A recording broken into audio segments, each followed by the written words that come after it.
Assalamu alaikum. I'm Sadiq Bal. I'm from group number 21. My roll number is BP1650193. The topic of my presentation is cardiac arrest, which is also known as cardiopulmonary arrest. What is cardiac arrest? Cardiac arrest is the abrupt loss of the heart function in a person who may or may not have been diagnosed with the heart disease. Means sudden cardiac arrest can happen in the people who have no known heart disease, but in the case of the patient who have pre-existing heart disease, for example, the coronary artery disease, may develop arrhythmias. A heart attack is a circulation problem, and the sudden cardiac arrest is the electrical problem. It is important to know the difference between these two. Heart attack is a circulation problem, while the cardiac arrest is the electrical problem. Causes may include the abnormal heart rhythm, that is the arrhythmia, and arrhythmia is the most common cause of the cardiac arrest, ventricular fibrillation, coronary artery disease, or heart attack. Symptoms: cardiac arrest can come on suddenly with no warning or in the wake of other symptoms. Signs of the sudden cardiac arrest include the sudden collapse, no pulse, no breathing, and loss of consciousness, while the signs and symptoms that may occur before a sudden cardiac arrest include the chest pain or discomfort, shortness of breath, fainting, dizziness, rapid or irregular heartbeat. Treatment: cardiac arrest is often fatal if appropriate steps are not taken immediately. Why it is fatal? Because reduced blood flow to the brain causes the unconsciousness. If the heart rhythm doesn't rapidly return to the normal, permanent brain damage can occur, and this will result in the death of the person.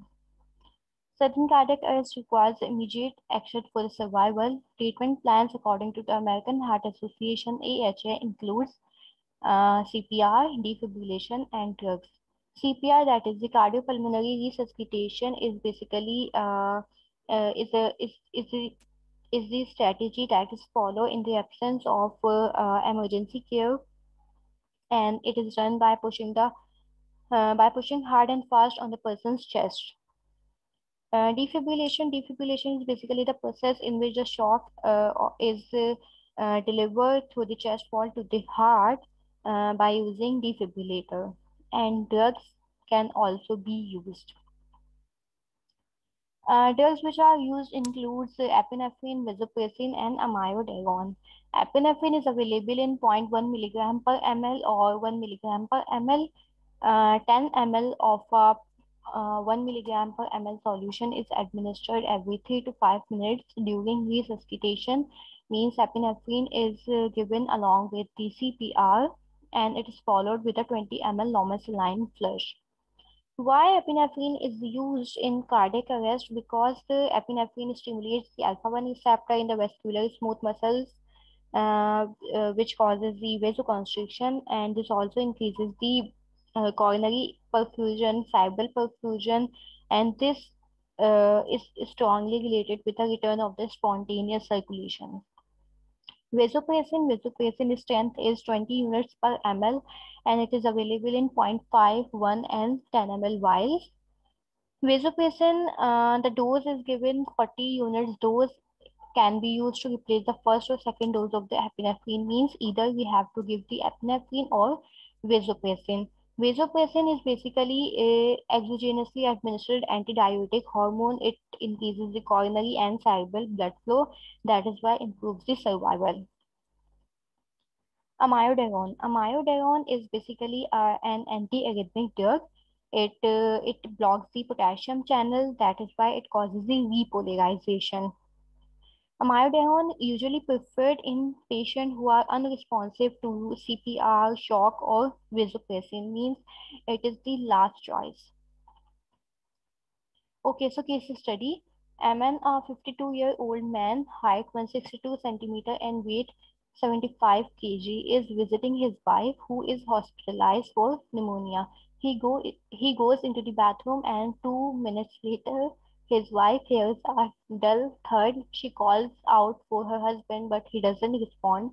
After an additional 2 minutes, healthcare workers open the bathroom and find Aman unresponsive and pulseless. CPR is initiated. The ECG shows ventricular fibrillation, and there is no BP. His wife informed that he had been released from the hospital earlier that week following a chest infection, and he was taking a course of antibiotic but no regular medication. He is allergic to trimethoprim and he is a smoker. A shock of 360 joules is delivered by a monophasic defibrillator to terminate ventricular fibrillation, but the initial shock failed to cause a return of the spontaneous circulation in MN. Subjective chief complaint includes as he is unresponsive and pulseless and there is no BP. Family history, his wife also told that Amon's father died following a myocardial infarction at 60 years of age, and his mother, who is 87 years old lady, is diagnosed with a coronary artery disease. Drug history, he is allergic to trimethoprim. Objective male gender, 52 years of age, 75 kg, 162 centimeter, and his BMI is 28.5, means he is overweight. Breathing is absent, his pulses, no BP, and ECG is showing ventricular fibrillation. Assessment: cardiac arrest from the ventricular fibrillation. His risk factor that put a man at high risk of the cardiac arrest includes a strong family history of cardiovascular events, including the myocardial infarction and the coronary artery disease. He is a smoker and growing old, and being a male gender, he is at high risk.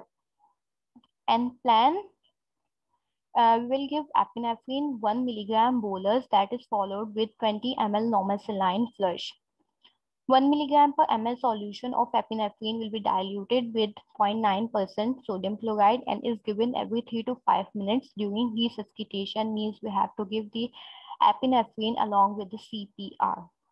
The arm should be elevated for 20 seconds to ensure adequate delivery, and 30 seconds after the administration, a 200 joule shock is given via the biphasic manual defibrillator. Okay, the strategies followed after survival. Once the patient survives the sudden cardiac arrest, we have to perform different tests in order to find out the actual cause of the cardiac arrest so that we can prevent the future episodes and we can treat the conditions. We will perform the ECG. ECG is basically performed to find a disturbance in the heart rhythm or abnormal electrical pattern. And blood test is are usually done to perform to check the level of calcium, potassium, and magnesium hormones and chemical that can affect the heart function, as well as imaging tests include the chest X-ray to find the size and the shape of the heart, echocardiogram, uh, which is basically done to determine which area of the heart is affected or damaged. Nuclear scan is done to identify the blood flow problems and coronary catheterization to see the blockade. These tests should be done once MN survived the cardiac arrest. A reference, this is the reference from which I have taken my case study and the other related material. Thank you.